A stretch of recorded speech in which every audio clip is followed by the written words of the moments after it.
Hello brothers and sisters, welcome back again sa ating sharing for Book of Life.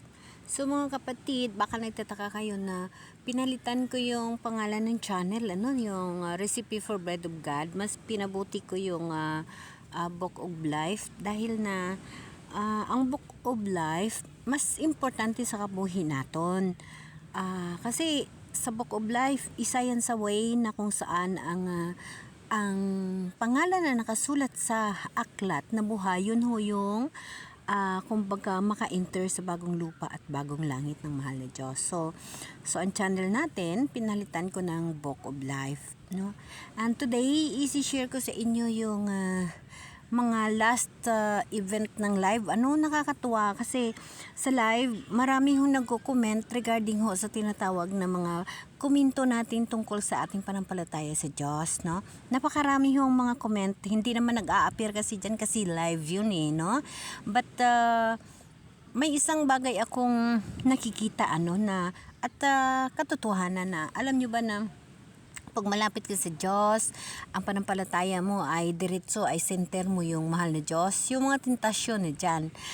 Like example, sa live ko last 2 days ago ata yun, ay kung ma-check ninyo yung mga live natin, yung pag-uusap namin sa live, yung mga comments ng mga nag-attend, napakarami. Ang ganda ng pagkasasalita, mga kwentuhan namin, yung mga tinatawag na conversation, mayroon akong headphone. And then, tama naman yung takbo ng pagla-live. Maganda rin yung usapan namin, maganda rin yung mga kasagutan.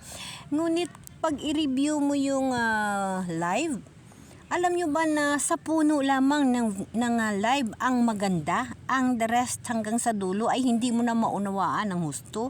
So ibig sabihin kung saan nga sa kasalukuyan nung time na yun na nag-uusap kami sa live, nag-conversation kami sa live, maraming nag-comment, tapos nagsasagutan kami yung parang nagkukwentuhan kami sa pag-live, nagsasagutan kami regarding sa panampalataya. Okay yung aming pag-uusap, pero once na ma-review mo yung video, hindi mo na pala maunawaan. So that is the sign na kumbaga sa bawat tao, sa buhay ng tao ay mayroon talagang mga tentasyon. So at saka mga sagabal. Alam nyo ba na kung saan pa na ang panampalataya mo sa Diyos ay buong buo at dikit na dikit ka, nandyan ho yung tinatawag na mga tentasyon o mga sagabal sa buhay. Ngunit ganun pa man, naging success ho yung live kasi maganda naman yung usapan namin, walang nag-interrupt. Maliban lamang pag ni-review mo yung live video, talagang magulo, hindi mo maunawaan. At the same time, maganda naman yung mga pag-uusap at maganda yung pagbahagi ng tinatawag na panampalataya sa Diyos. Ang bawat pangyayari at ang bawat experience na ibinabahagi ko ang realidad sa tinatawag na pagsaksi mo sa kabutihan ng mahal na Diyos, sa pagtulong ng mahal na Diyos sa buhay mo. Yes mga kapatid, dati sa buhay natin sa mundo, maliban lang sa akin hindi ko naman ginawa yun mga kapatid, hindi ako nagmamalaki sa lahat ng mga bagay.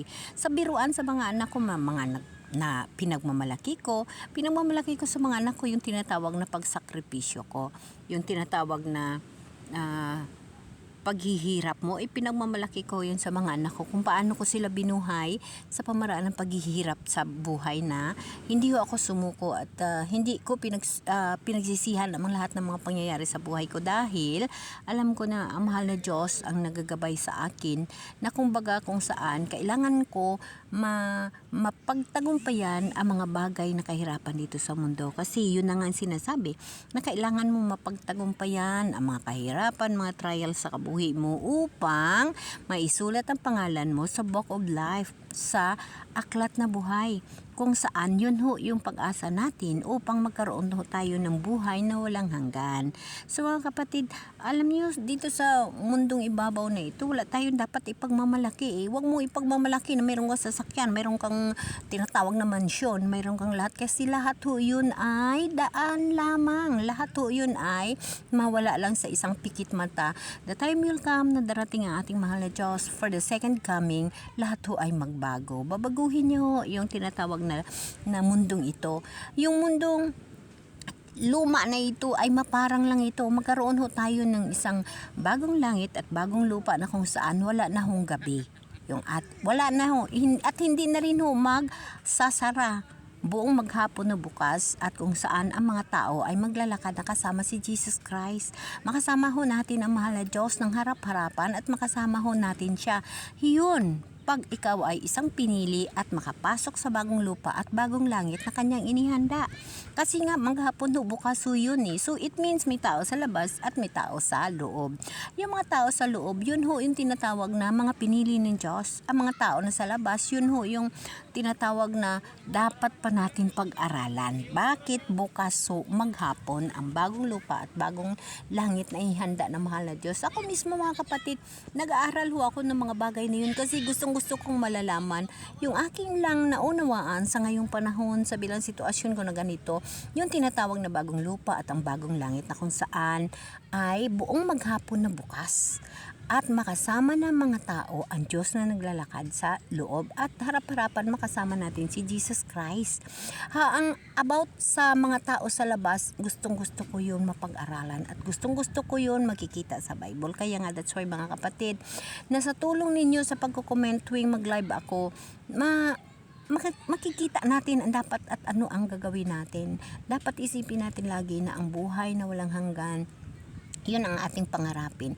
Yung buhay dito sa mundo, di ba, napakahirap. Lumalaban tayo sa kahirapan, araw-araw napakahirap, ang init, lahat gutom, lahat na kahirapan nandito sa mundong ibabaw na ito.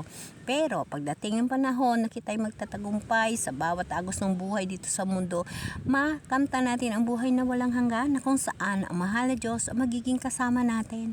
Mga kapatid, yung mga pangyayari na ito sa mundong ito, wag natin ito ipagmamalaki. Pag mayaman ka man, pag dikotsi ka man, magandang bahay mo, wag mo yun ipagmamalaki, dahil sa isang iglap lamang for the second coming na pagdating ni Jesus Christ, yun lahat ay mawawala. It the same sa nangyayari kay Noah. So kapanahunan ng ninuno natin, di ba? Si Noah lang ang naligtas, si Noah lamang ang nakaligtas noong panahon na yun. Lahat ay binago ng Diyos dahil nga sa kasamaan ng tao. Lahat to ay ginunaw niya, di ba, sa pamaraan ho ng baha. So hindi na ho yun mauulit, kasi nga si Jesus Christ ay napakatao para mailigtas ang mga kasalanan ng mga tao. Ngunit naganda o siya ng isang bagong langit at bagong lupa na kung saan yun ho yung kanyang bagong kaharian, ang kaharian ng Diyos na ibaba ang bagong Jerusalem dito sa mundong ito. Mga kapatid, yun nga ang sinasabi ng mahal na Diyos, nga dapat maghanda tayo dahil hindi natin alam kung kailan darating ang magnanakaw. No, ang magnanakaw, yun ho yung kamatayan. Yung kamatayan natin, hindi natin alam kung kailan darating ho yun. So kailangan natin lagi tayong handa upang humarap tayo sa mahal na Diyos na matuwid. Okay mga kapatid, see you sa mag-live natin everyday. Magla-live tayo. Magbigay na lang ako ng oras kasi yung ibang nag-a-attend sa live, nagko-comment na kahapon nag-live ka ng 2 PM, tapos ngayon nag-live ka ng 11. Hindi namin matiyak kung ano oras kami mag-attend sa live. So ngayon, ang schedule ng live natin is 2 o'clock na lang in the afternoon every day. Yun na lang ho yung gagawin natin para tiyak ho. Kasi marami ho nagchat na, ang kahapon nag-live ka ng 2 PM, ngayon nag-live ka ng 11, busy pa. Sabi niya, sorry, hindi kami maka-attend, something ganon. Kaya, permanente na lang natin na 2 PM, no? 1 hour lang naman yung live natin for the Book of Life. So again, maraming salamat sa inyo at maraming salamat sa pananatili na kinig ninyo at pagtingin sa mga video. I hope yung lahat ng mga pagsaksi ko sa mahal na Diyos, sa kabutihan ng mahal na Diyos na ibinabahagi ko sa inyo, I hope kayo rin magkaroon rin ng mga ganong bagay. Tatandaan ninyo, napakaganda ho pagkasama natin ang mahal na Diyos sa araw-araw. Napakasaya ho ng buhay. Ang mahal na Diyos ho, siya ho ang magbibigay ng step by step sa buhay mo. Walang hirap, maniwala ka kapatid. Ang Holy Spirit na sa buhay mo, yun ang gagamitin mo. Kilalanin mo ang Diyos at gamitin mo ang Diyos sa buhay mo. Amen? Amen.